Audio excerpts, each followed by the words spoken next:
My ex-boss told me on my last day that I was just a diversity hire. I hope you lawyered up.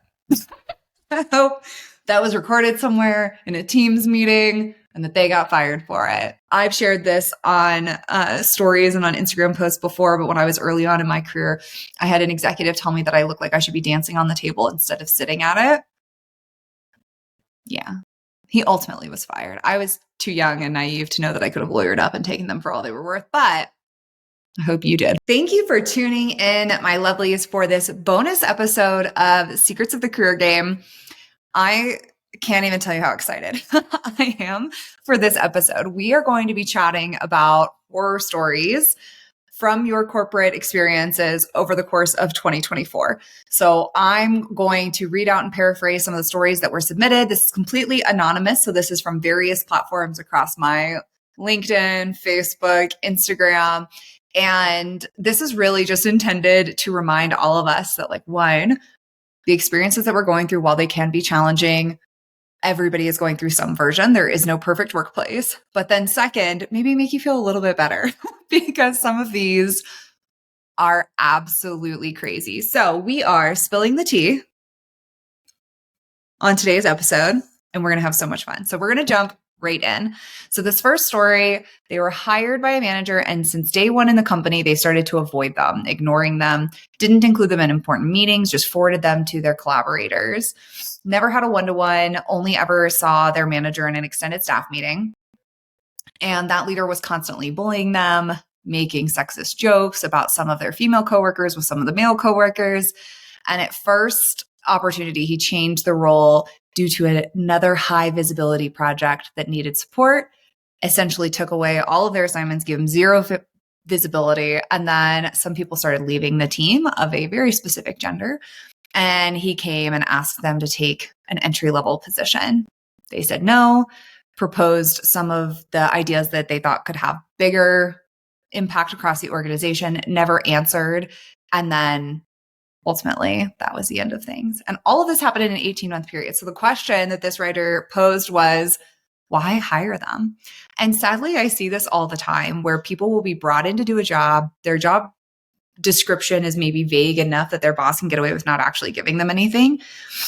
And then ultimately, the boss just shoots themselves in the foot. Like, they end up losing people and they can't retain good talent and the team doesn't grow and scale. So yeah, I'm with you. Anonymous write-in number one. Why would you put your team in that position or yourself in that position? Because that just shows poor leadership skills. So Tia's piping hot. Second person wrote in, while everyone has been busy managing a specific project, some folks were struggling. A product manager, let's name him Ryan, pivoted to a PM from an operations role about a year ago, is now being harassed and brutally judged by the VP after less than 90 days in their new team. Being new to the team and scope they couldn't deliver, were asked to gradually reduce their scope until it ultimately hit zero. Is this how an organization applauds someone for an internal pivot or lateral movement? Oof.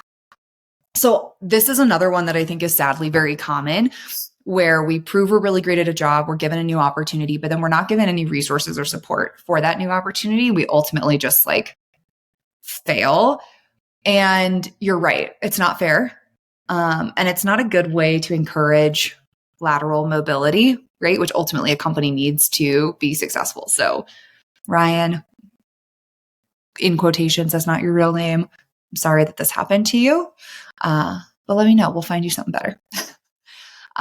Writer 3 says, my manager doesn't know how to communicate effectively or follow through with the commitments that he makes. There have been multiple times where he says he's going to do something and then he just forgets, or he won't show up at all to a meeting. He doesn't office at the same location as some of his reports. There have been multiple occasions where he schedules on-site visits with the team and then never actually goes in or comments about why he didn't show up. Nice person, but zero reliability. This just goes to show how important it is to say what you're going to do and do what you're going to say. I have been there. I've had these bosses. This is one of those bosses where you're constantly having to CYA. You're having to document. You're going to have to prove that you said things. You're going to have it in writing. But it's also a situation where you should be networking beyond your boss, because clearly that reliability is going to extend to promotions and progression as well. Next person wrote in, I was the only female leadership team member. My boss told me they didn't have the financial means to provide me with a raise, but gave me additional work responsibilities. He then asked me to review a contract for someone he wanted to hire for a separate role that was the same as my position for $30,000 more than I was being paid. I set a boundary and told him I couldn't perform the additional work requested effective immediately until my salary was renegotiated. Otherwise, the consultant could take over those new responsibilities.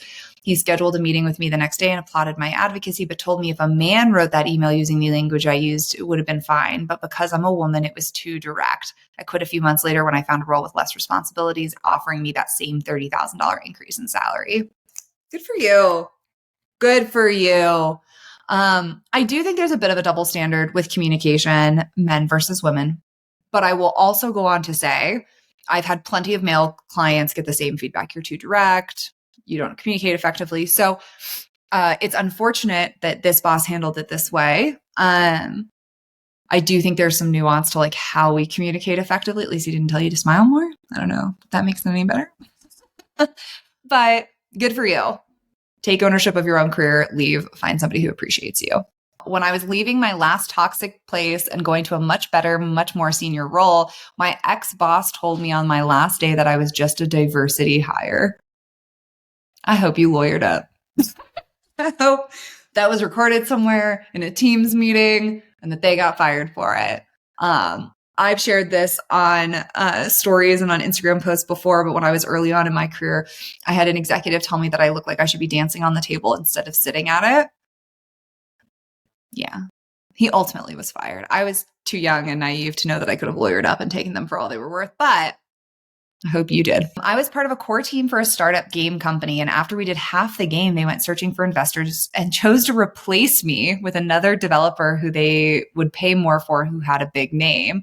But the product that I managed to get vertical shorthand for the team, but anyways, recovering from the burnout till now. So basically was brought in, developed half this game, was instantly replaced by some big name developer for no reason. Yeah, that's a bummer. I see this happen all the time with people who are great at their jobs, who are highly technical, but don't necessarily have that advocacy in place. Such an unfortunate situation. In February, I left for a better company for what I thought was a really promising role. I'm not going to say the company. I took on an informal team lead position, but one team member who'd been in the role for 25 years without a promotion made it their mission to sabotage me. They scheduled a meeting with my boss to insult my education and my competence, and my boss just sat there silently offering me zero support. To make matters worse, my boss later blamed me for the entire situation, claiming that it was my responsibility as the lead to handle it. Even though that title wasn't official, I had no authority to reprimand anyone, and he was the one who should have stepped up. On top of all of this, my boss would hold monthly meetings with only the team leads where they would gossip and talk badly about the rest of the teams in the company. It was a toxic environment where leadership was completely dysfunctional. The company also failed to insure me and said that they couldn't even get the monthly food ticket to work. After all of this, they fired me in July after 5 months, saying that even though I'd been at the company for 6 months, not accurate, they could evaluate me using the chaos caused by that team member and their old incompetence as an excuse. They're welcome to their toxic, unprofessional culture. I'm better off without them. Agreed. Better off without them. And this is, I think, an unfortunate situation where you have somebody who's really, really tenured, who doesn't have respect for their leader, or the leadership is informal. You end up with this weird cycle of them causing issues, and yet there's no repercussions for them because they've been there so long. They're so ingrained in things. I had a client a few weeks ago where the same situation occurred, and it's so unfortunate when you could have great leaders, but you allow bad employees to run the organization. Unfair, uncool. Okay.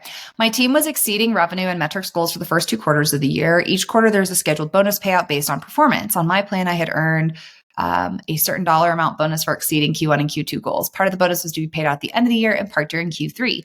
The cap for the payout was less than what I had achieved, which left the rest to be paid out at the end of the year. The day before early payouts were to happen, the president of the company sends an email stating that only 25% would be paid out. He used his contract powers to invoke a clause allowing him to change the bonus structure at any time. I only ever saw 25% of what I was promised.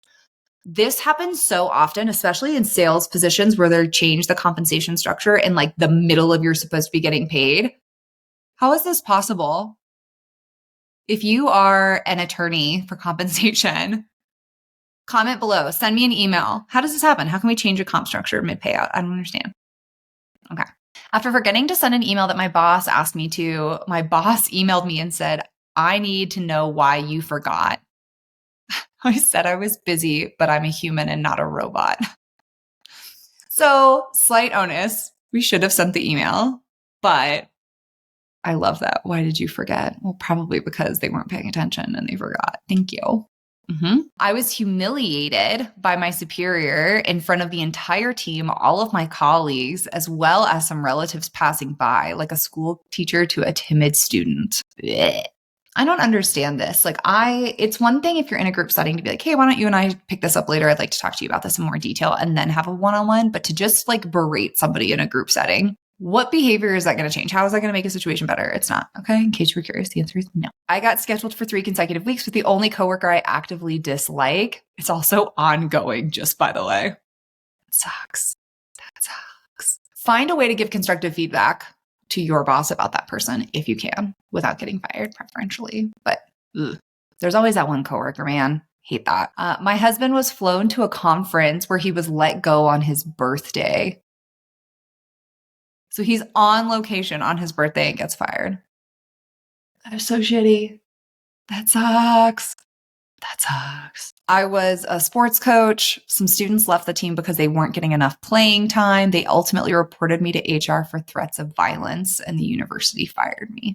It's crazy to me how much control students have and parents have over the educational process, just as an aside. Now, I'm not saying if you were making violent threats that should be cool, right? Okay. But I find it wild that these students can get teachers fired and the teachers don't do anything. It's just so unfortunate. And then the last one, and this is my favorite, is sometimes just turning up on Monday morning is the horror. And I don't disagree. We've all been there. We've all held that job that we were like, if I have to go in one more day, that might just be the end of it for me. I don't know. But thank you guys so much for contributing your work horror stories to me. Sometimes it's good for us to just get to see the side of the horrible things that are going on in the workplace. But if you're looking to kind of turn that around, make sure that you secure your spot in coaching or you sign up for my digital course. And then also my book, Secrets of the Career Game, is now on pre-order on Amazon. If you get your copy, send me a copy of your receipt and you'll get added to a special group for Q&A as well as an early release chapter that you can read. Otherwise, thank you guys so much for always tuning into my episodes. If you like today's, go ahead and leave us 5 stars. Leave your comments down below with any of your additional work horror stories. And we will see you back in 2025.